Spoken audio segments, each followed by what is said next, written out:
Jinsu, welcome to the Self-Improvement Show. Hi. Hi, Irene. How are you? Fine, thank you. And I'm just, I'm almost awake. So Almost awake. Well, then I'll ask you an easy question. Yes, please. Tell us about yourself. Who is Jinsu Robertson? Oh, but one correction though. My last name, maiden name is Su, S-U-H. So Okay. you can call me just Just Jin. call you Jin. Yeah, Jin or Jin Q. Jin Q is my, yeah. I've tried to be cute, early in the morning. Okay, we'll just call you Jin. Right, yeah, Jin would be much easier. So who is Jin? I wonder myself sometimes too, and a Korean American woman who, as you mentioned, is living her American dream, from immigrant housemaid to I even experienced as a battered wife, and the mother of two children, retired as the U.S. Army major, and finally got my childhood dream of becoming a Ph.D.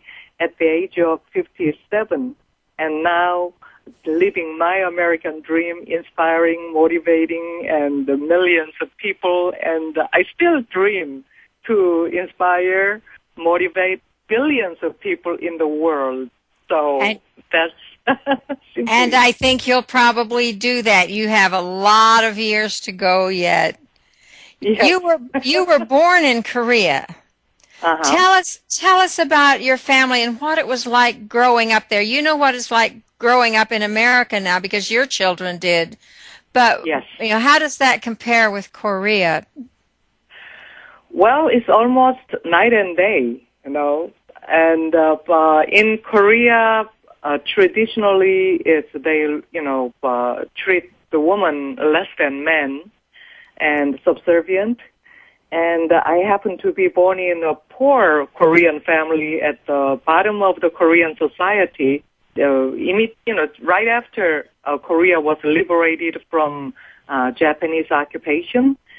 And 2 years after I was born, we experienced the Korean War. It almost destroyed the whole country.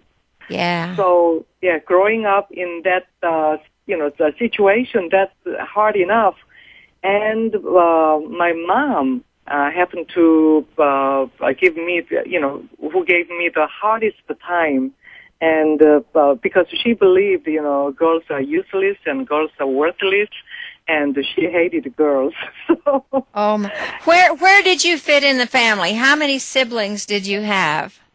I had an older sister, older brother, and I'm the third. And I had 3 younger brothers. So we have only two daughters. I consider versus 4 sons.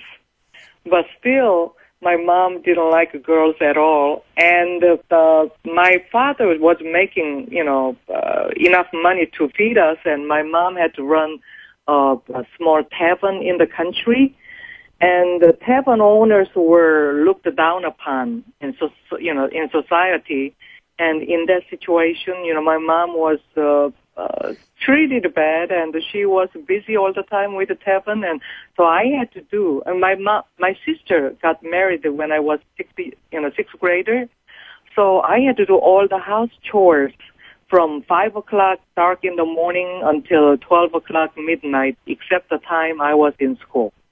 As a 6th grader.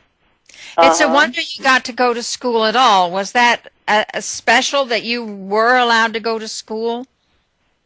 Well, my mom believed that it would be considered success if a girl graduates from elementary school and stay home and do all the house chores and get married, with the man they choose.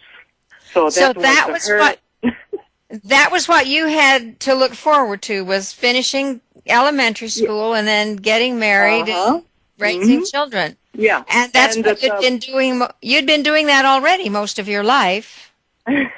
Raising. No, and my, worst fear was my sister lived exactly as planned by my mom, and she lived miserably. So I wasn't happy to look forward for my future. And you saw your hope in education, as I understand it from your book. You really wanted to get an education. And I read your story, and I was trying to put myself in your place and see how it was in your family getting getting the permission to go to high school. That must have been a struggle to get that privilege of high school. Tell us a little bit about that. Yes, that story proves that we can change our fate, we can choose our own destiny. And I was actually, at the bottom of the class, number one from the bottom of my class. In elementary school? Yeah, elementary school from first to third graders. And I was considered really timid. And then when I, became the sixth grader and my sister got married off, and then I had to do work from 5 o'clock, and that's when I discovered that I have no talent in doing the house chores, and I really didn't like doing the house chores in such a cold weather from 5 o'clock, dark in the morning, shivering, and I really didn't like it.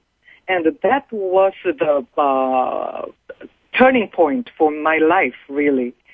So when I didn't like that, and I almost, begged my mom, even, my brother can sleep late at night, late in the morning, and then I had to get up, and so I had to do all the things by myself. And so I asked my mom, why wouldn't you let my brother and me do the work together?